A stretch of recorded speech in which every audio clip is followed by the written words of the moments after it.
Good morning. Good morning. Welcome or welcome back to Bookeemonsters. My name is PK. It is Wednesday, May the 15th. Hope you're having a good day. Thank you very much for watching if you're watching it now. Thank you very much if you're watching it later when we repost it. We appreciate so much that you are interested in seeing what the new releases are, because that's what we do in the morning show. We look at the new releases that are being set into the wild this week, and we look at them genre by genre. Today we are looking at romance. On Wednesdays is romance. On Mondays is cozy mysteries. Tuesdays, mysteries and thrillers. Wednesdays, romance. Thursdays, fantasy and science fiction. Friday, Freeform Friday. We look at other things that caught our attention or more cozy mysteries, because there's always a lot. Quick announcements. Wednesday, I don't have any sprints tonight. We do have sprints tomorrow night, though, at 6 p.m. Mountain Time, 8 p.m. Eastern, and again on Saturday afternoon at 1 p.m. Mountain Time, 3 p.m. Eastern. Let us jump in.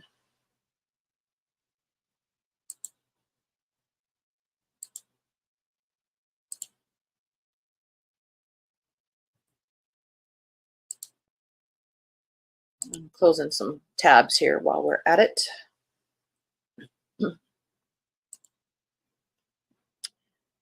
Jen McKinley has a romance. Love at First Book.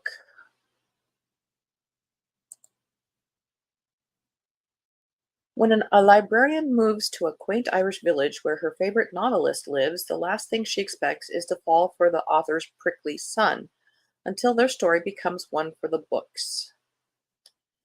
Emily Allen, a librarian on Martha's Vineyard, has always dreamed of a life of travel and adventure. So when her favorite author, Siobhan Riordan, offers her a job in the Emerald Isle, Emily jumps at the opportunity. After all, Siobhan's novels got Em through some of the darkest days of her existence. Helping Siobhan write the final book in her acclaimed series after a 10-year hiatus due to a scorching case of writer's block is a dream come true for Emily. If only she didn't have to deal with Siobhan's son, Kieran Murphy. He manages Siobhan's bookstore, and the grouchy bookworm clearly doesn't want Em around. Emily persists, and spending her days bantering with the annoyingly handsome mercurial Irishman only makes her fall more deeply in love with the new life she's built, and for the man who seems to soften toward her with every quip she throws at him. But when she discovers the reason for Kieran's initial resistance, Em finds herself torn between helping Siobhan find closure with her series and her now undeniable feelings for Kier. As Siobhan's novel progresses, Emily will have to decide if she's truly ready to turn a new page and figure out what lies in the next chapter. I would love to hear that in an audiobook if they can do the Irish accent well.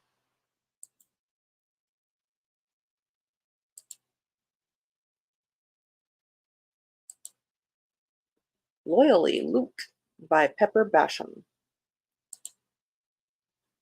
Sometimes love means embracing the good, the bad, and even the impossible. Dear reader, my name is Luke Edgewood, and there are few things in life that I require, mainly black coffee, and flannel, and lots of solitude, and my dogs Chewy and Indy. What I don't need is romance, so I have no plans to change my 30-year-old bachelor status anytime soon. But my youngest sister thinks that by accepting a short-term construction job in the small European country of Skymar, I'm going to follow along in her footsteps and discover my own romantic adventure. Nope, bah humbug, the end. This time, her rom-com movie senses are totally wrong. Or maybe not, because I've met a Grace Kelly lookalike who is annoying until she isn't. But she is impossible, as in nothing can happen between us because she is a literal princess. Even though that's easy to forget when we're working together to restore a castle-like orphanage in a secluded mountain town, and forced proximity includes a small closet, a secret 100-year-old journal, and the tactile memory of an off-limits royal in my arms. Can we throw in a festival or something? My God, they've got everything else in here. Basically, the whole situation is turned into an ooey-gooey magical snow globe of romantic tropes, complete with cute kids and an actual ball. There you go. There it is. Now even my sentences are starting to sound like mush. Ugh. Send high levels of testosterone my way. I'm going to need it. Loyally, Luke. think you have to be in a mood to read that. I don't think I'm in that mood. Oh, Christina Lauren has a new one. The Paradise Problem.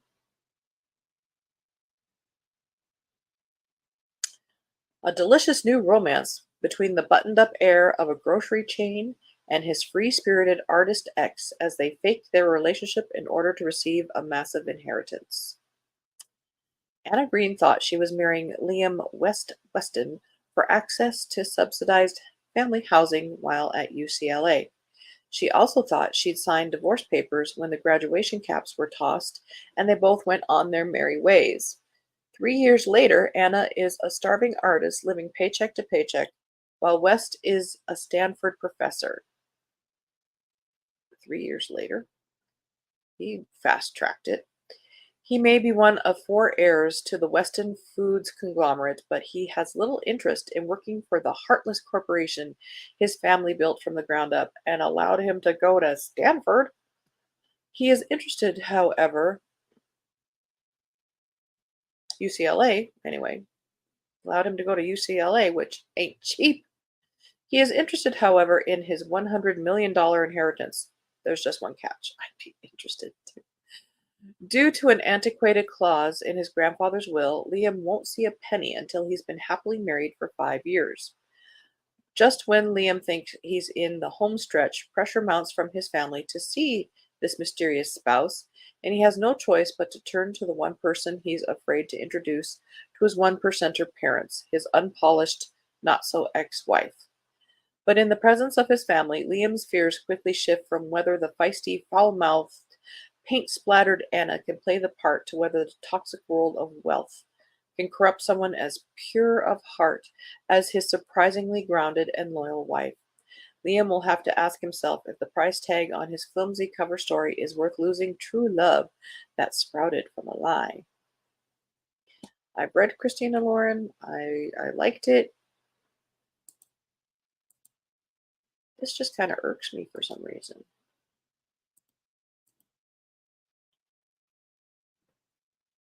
Hmm. Whoops, sorry, got to get caught up here. Good morning, Mary. Happy Wednesday. Get rid of that. Sorry to have missed yesterday. Was making deviled eggs and chicken sandwiches. Oh, that sounds very good for a get together later that morning. Turned out pretty tasty. I bet it did. Mary, a smorgasbord of romantic situations. Yeah, let's just throw in the kitchen sink too. Good morning, Elena. How are you? And I am doing okay. You're great. Good, good, good. Mary said hi to Elena. Yeah, we're looking at romances, and I don't think I'm in a snarky mood, but they're just kind of pushing my buttons today. Not really pushing my buttons. It just seems like they can't just have boy meets girl. They have to throw in all these quote unquote tropes. L. Kennedy has a new one, The Dixon Rule. This is second in the Campus Diaries trilogy. I told them I had a girlfriend. I start to laugh. This is the greatest day of my life. Oh, it gets better, Dixon. I told them it was you. Diana Dixon has a lot going on this summer. She's rehearsing for a ballroom dance competition, juggling two jobs, and dealing with an ex-boyfriend who can't take the hint it's over. Yet despite all that, she still has plenty of time and energy to tell Shane Lindley to screw off. Shane just moved into her apartment building and seems dedicated to sleeping his way through her entire cheerleading squad. Ew. Sure, he's a tall, gorgeous hockey player. Oh, we got the hockey element. I think our bingo card is going to get filled up today. But he's messing with her turf. We're still waiting for a small town thing here. This calls for some ground rules. No parties in her apartment, leave teammates alone, and most importantly, leave her alone. What Diana doesn't realize is that Shane's sick of hookups. I'm so tired of the easy lays. Come on now. And tired of being on the rebound after his long-term girlfriend calls it quits. Well, that's on you, dude. He wants a relationship, and when his ex comes back into the picture, he pretends he has one to make her jealous. And who better to play the girlfriend role than his sassy new neighbor? Despite Diana's reluctance to break her rule, a fake relationship is the perfect solution to her own ex issues, and soon she can't deny something is sizzling between her and Shane, something hot and completely unexpected, and it might just be getting a little too real.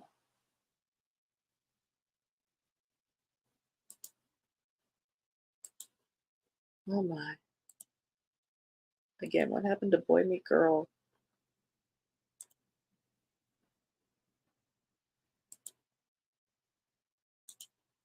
They are so contrived. That is a good word these days. Takes the fun and romance out of them. Absolutely. They are like AI written. I do like the colors on this book, this cover though. Not that I would definitely read it, but I like the colors. If this were jewelry, I'd wear it. Until I'm Yours by Kennedy Ryan, fourth in the Bennett series. The world knows her face. Mean girl, goddess, bitch. Supermodel Sophie Baston has earned those labels, yet they don't scratch the surface of who she really is. Before she can follow her own dreams, Sophie must do her daughterly duty and reel in a fish for her father's business, a tall, brown eyed entrepreneur who immediately hooks her. He's a big guy with an even bigger heart, but will that heart be open to Sophie once her darkest secret is revealed? But only one man knows her heart. To Trevor Bishop, Sophie is a beautiful mystery he would gladly spend his life solving. He figures her tough demeanor is armor against a world that hurt her too many times. Then Sophie's deepest wounds are reopened by the powerful, ruthless man who made them. When she musters the courage to take him down, her world shatters. Now Trevor is determined to help Sophie pick up the pieces so they can build a future together. The challenge will be convincing his ice princess that it's safe to melt in his arms.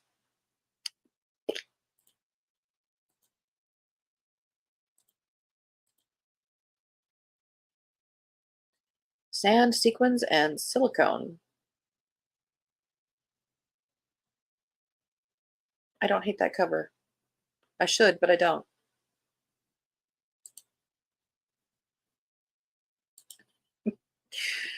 By Pia Mia. Oh, I should hate. Okay, I hate the. Okay, never mind. Princess, that's her name. Princess came to LA to make something of herself, to share her music and find real love in LA. She's got an amazing squad of friends and a certain blue-eyed man she can't get out of her head. With a new single just released, everyone wants a piece of her.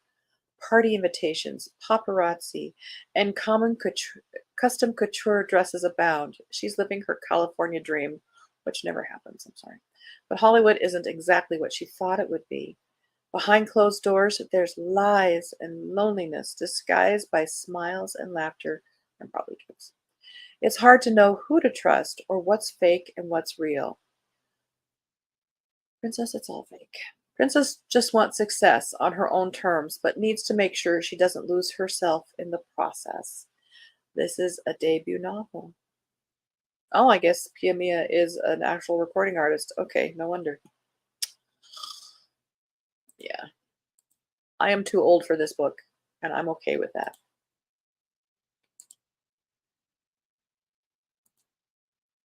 A Storybook Wedding by KJ Michichi.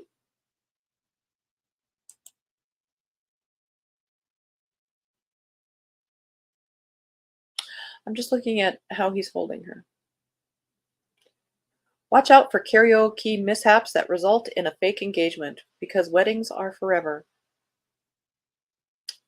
When librarians Cecily Jane Allerton and hotshot struggling author Nate Ellis are caught in a compromising position during their MFA program, they decide to get married to keep the haters from destroying their careers. Excuse me? To the horror of Cecily's family, which is a big fan of big white weddings, they elope to City Hall. Now they're back on Block Island pretending to be a real married couple and finding that, however fake the relationship may be, the mutual attraction is all too real. With Cecily vying for a literary award, Nate striving to get past his writer's block, and plans to annul the marriage after the MFA program ends, what could possibly go wrong? The entire book. Oh, my snarky is coming out now. They've made it come out now. I'm sorry. There's a book for everybody, but wow. Who knew? Oh. Oh. A Touch of Magic by Rita Boucher. Third in the Enchanted Heiresses books. Oh, except we're not going to do this one. This one is a fantasy. We've got a lot of fantasy tomorrow, and we're just going to add that one to that mix. And maybe we'll have time. But yeah, I was looking ahead, and there's a lot of fantasy tomorrow.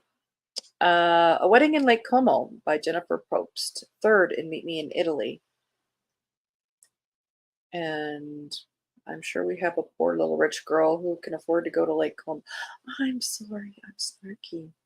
A destination wedding in Italy's Lake Como brings three best friends back together to face the secrets of the past in this romantic novel from Jennifer Probst. Best friends, Ava, Madison, and Chelsea, made a pact to reunite for each other's weddings when their careers sent them in different directions. But after one of them makes a choice that tears the group apart, an upcoming wedding might be their last chance to heal old wounds. Ava is about to marry the man she loves in a lavish ceremony on the shores of Lake Como, but she's haunted by the mistakes she's made. Madison's made a name for herself as an influencer in the fashion world, but is threatened by a scandal impacting everything she holds dear. And Chelsea has the perfect family she's always craved, but her professional dreams have fallen by the wayside. As they return to Italy's gorgeous coast, the three women revisit their life-changing first trip to Lake Como during college. When Madison comes face to face with the college sweetheart who was at the heart of one of the most pivotal times of her life, can they forge a new way forward?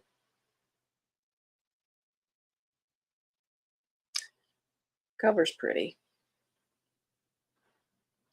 Yeah, I know romance is often the fantasy, but sometimes I just want realism.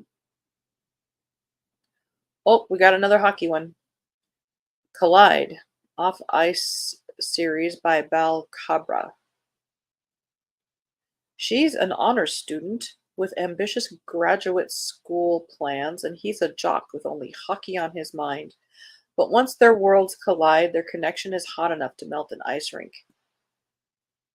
An ultimatum from Summer Preston's thesis advisor thrusts her into an unexpected collision with the hockey team's captain, Aidan Crawford. She's caught between conflicting desires of fulfilling her lifelong dream of becoming a sports psychologist and staying as far away as possible from the god-awful sport. And once she meets Aidan, well, let's just say he confirms all her worst assumptions about hockey players. I don't know why hockey players became romantic objects. Being the captain of the college hockey team has its perks, except when a reckless mistake by Aidan's team threatens to jeopardize their entire season. As punishment, Aidan's coach nominates him as the subject of a student research project. Participating is the last thing he wants to do, especially since the girl leading the project looks like she could wield his skates as a weapon. Summer can't stand Aiden's blasé approach to life, and Aiden doesn't understand why she's 20 years old with a 25-year plan. But their bickering soon turns to bantering, and once they let their guards down, there's nothing to check their feelings. Get it? Check. Okay.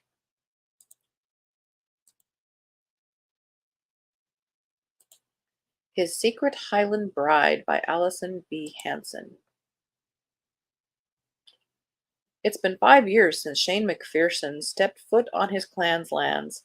Still haunted from years at war and the painful ache of loss, duty has called once again, and with it his obligation to claim his place as the new laird of Clan McPherson. But when Shane encounters, alas, a Valkyrie in both temperament and foul tongue, explanation point, in trouble he puts title and duty aside to defend her. Lindsay Wallace would rather die than call the McPherson lands her home, let alone their horrid clan. She just has to survive a month with her vile uncle before being married off as a peace offering between the Wallaces and McPhersons. The only person she can trust is a simple soldier who is strong of body and heart. She has no interest in marrying her betrothed, so why not give in to the temptation of a soldier's kiss? But promises made can't be broken or forgotten. And as shadows and war rise once again in the Highlands, Shane and Lindsay must find the courage to face their deepest fears and their duty before both love and clan are ripped apart.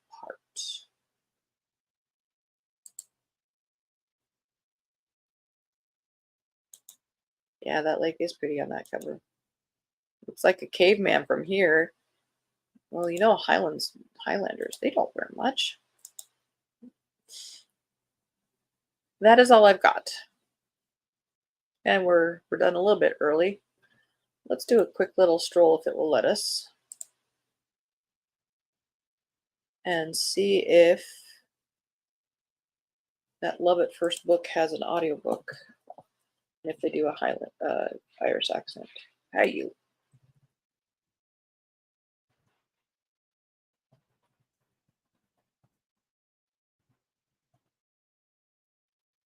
Okay, it is there.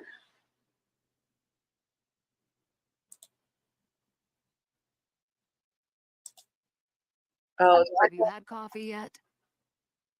Come to think of it, I had not. I'd been too nervous to make any before I left my cottage this morning. the narrator is one I don't really care for. She always ends her sentences breathy or it's weird. Nope, I won't be doing the audiobook. If it had been a male with an Irish accent, I would have been tempted. Time flies by. Yes, it does. There better not have been a commercial. All right. Well, that is it for romance this week. I don't think I'm tempted by anything. Maybe that Love at First book I would check out to see if the writing holds up a little bit. I did get a book from yesterday's morning show. She Left by Stacey Gray. It's a thriller.